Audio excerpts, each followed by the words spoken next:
hai por aí algúns comentarios moi interesantes. Neoliberalismo, sindicatos, cosas social. Vou a ver a onde chega o que quero dicir. Gústame moito un comentario que di o neoliberalismo triunfou. Gústame moito. E triunfou sobre ti, sobre a persoa. E para cando te queres dar conta, tes todo isto que vemos. A necesidade esa de ter conciencia social, límites morais, é unha ética de vida, é o único que pode acabar co neoliberalismo. O colectivo comeza no individual, o macro vese no micro. A linguaxe neoliberal é o eu miro por min, cada quen sabe as súas. Sí? É a que eu máis odio, que eu simplifico. Eu simplifico, que ademais gústame que agora viña pensando en gravar e dixo eu, é como cando di, queres saber unha cousa de la hostia? Quédate que te lo voy a explicar en un minuto. Carallo de Dios, que és ben lista. Non, eu nun minuto non dou feito un esquema dunha cousa básica, por exemplo, para falar do laboral, e teño que facer 7 vídeos de 10 minutos.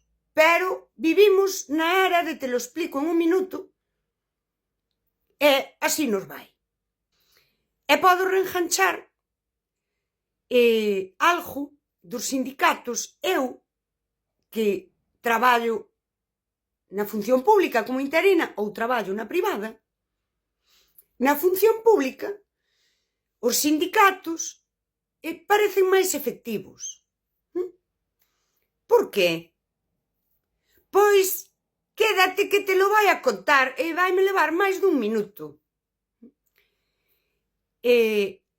Na pública están negociando directamente co poder.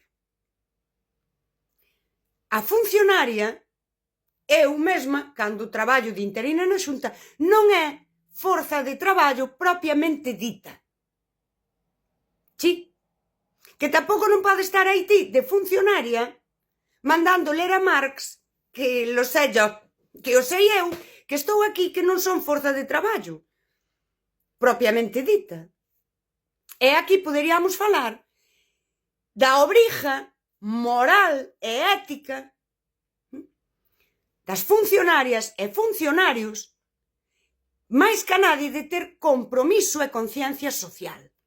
A función pública é un acto de servizo á sociedade ou é un jarigolo pendente de privatización.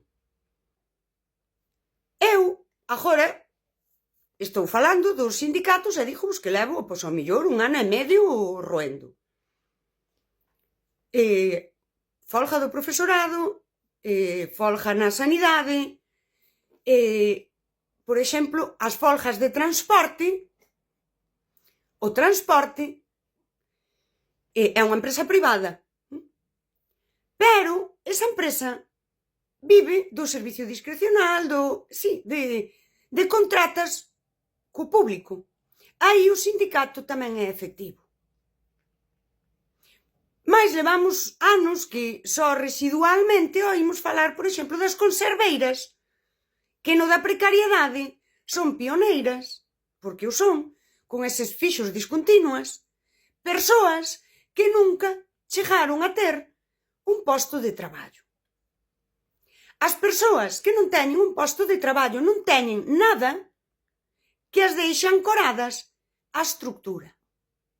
Non existe loita, porque se ti non tes un posto de traballo, exactamente por que estás loitando? Para quen pides dereitos? Cando despois a xente se espanta, que a xente non vai á folga. A que folga? A que está agora na conserveira, despois vai na campaña do Nadal de repoñedora para o Carrefour, depois Chábana está 3 meses de teleoperadora e despois exactamente se isto, por exemplo, dentro dun conflicto sectorial, e onde está esa persoa? E cal é o seu sector? Que pide? Que loita? Nada. Daquela, tampouco podemos ter desde aquí, e iso é o teu neoliberalismo, tamén explica estas cousas, botando merda para o resto da poboación porque non se implican co meu problema, co meu, sen valorar que é que esas persoas, en realidade, é isto, se o miramos desde o punto de vista emocional, o teu corpo sábeo. Esas persoas non saben onde teñen que loitar. Saben que están fodidas, mas non é que é isto, non están representadas nin poden participar. En realidade, non van á folga, non van a nada. Porque non, aunque teñan o dereito, tes o dereito a participar, pero na práctica non o tes. De que participas? Que pides ti? Enténdese? A efectos prácticos está fora do mercado laboral en moitas cousas. E máis, se está dentro do mercado laboral, a veces está case como un produto. E uso e desbote. Si, agora vou, agora non vou. O fixo discontinuo, eu creo que é unha cousa que é moito máis antiga, que, pois, ao mellor non se loitou da maneira que había que loitalo. Eu non o sei, Isto, que veña xente máis preparada, facerlle aquí a autopsia a isto, é que miren de que morriu. Pero é un grande exemplo. En Galicia podemos atopar xa persoas que están xubiladas que a súa vida laboral foi isto. E as conserveiras serían un grande exemplo. E iso foi traspasando en novas formas ao mercado laboral. Cando as persoas iso lles causa ese malestar, entra esta idea do Byung-Chul Han da sociedade do cansazo, é un pouco iso. Son persoas que están cansadas, son persoas que no seu posto de traballo están cansadas, non físicamente, cansadas para a reivindicación, para a loita. É certo que non sinten un compromiso igual coas empresas, porque non hai pertenza, e aquí podemos empezar a tocar o humano. A falta de tribo no teu lugar de traballo, non sentirte parte da tribo, aféctate como a ser humano. E ti, emocionalmente, sábelo. E aí nace un pouco eso que na psicoloxía se lle chama indefensión aprendida, que ti fajas o que fajas, non hai, é o que hai, si. Iso que eu chamo unha sociedade que caeu no nihilismo, na sensación desa de non podemos facer nada, isto é o que hai. E sálvese quen pueda. E aquí entran as persoas que sean máis privilexiadas, e o movemento sindical representa esas persoas que dentro da merda, que están na merda tamén, que eu xa sei que non é, que esas persoas, Micho, que están, pois, un pouco máis privilexiadas. Por iso eu digo, o movemento sindical ten que poñer sobre da mesa iso. E eu repito que se o movemento sindical só parece funcionar ben na función pública, ter realmente armas, isto tamén nos ten que facer ver que parece que só funciona ben cando negocia directamente co poder. E aquí, porque despois na privada non o vemos, así en xeral, aquí volvemos no escáner que lle fixemos ao capitalismo, aquí temos outra lesión que nos di que o capitalismo está colapsado, que o sistema non dá máis de sí, é que a superestructura absorbiu o movimento sindical. Xa non é a patronal, é que despois da patronal estaría todo políticas e demais, e aí o sindicato parece que sí que ten con que negociar realmente. Aí é onde vos digo eu, por exemplo, cando és interina na Xunta, aí aínda hai os sindicatos teñen unha parte, aínda poden negociar por esas persoas que realmente non son funcionarias, non somos funcionarias de carreira, mas hai. Pero estamos falando sempre da superestructura. Desde o máis alto, a patronal e o sindicato xusto debaixo. É unha grande maioría da forza de traballo buscándose a vida.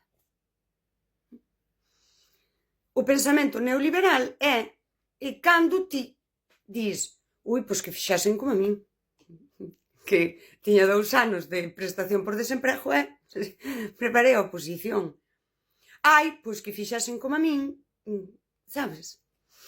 Eu, como persoa que tomei decisións moitas de forma intuitiva, como eu isto non o quero, aínda non sei o porqué, co tempo, en vez de vivir na frustración do fracaso e de que a sociedade me culpa porque eu como non son como é debido, non conseguín triunfar, tamén comprendín que mirar por min, especialmente eu en departamentos comerciais e no mundo do marketing e de voucho meter polos ollos, que vamos facer aquí un reel potito,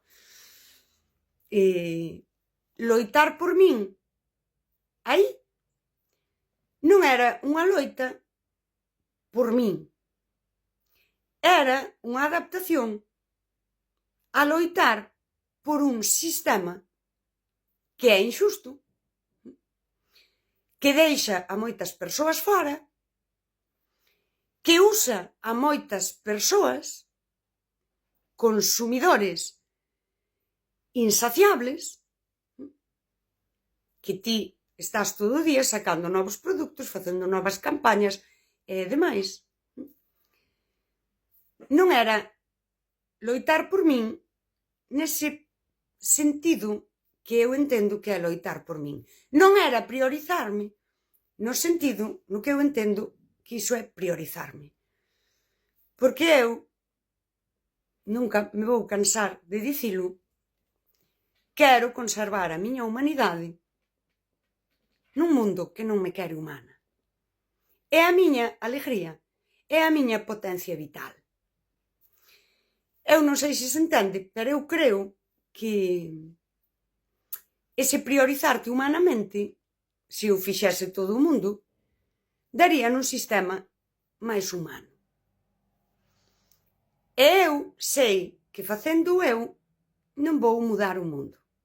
Eu sei que ao facelo eu caio nese fracasar segundo os estándares do sistema. Pero eu, que quero ser humana, prefiero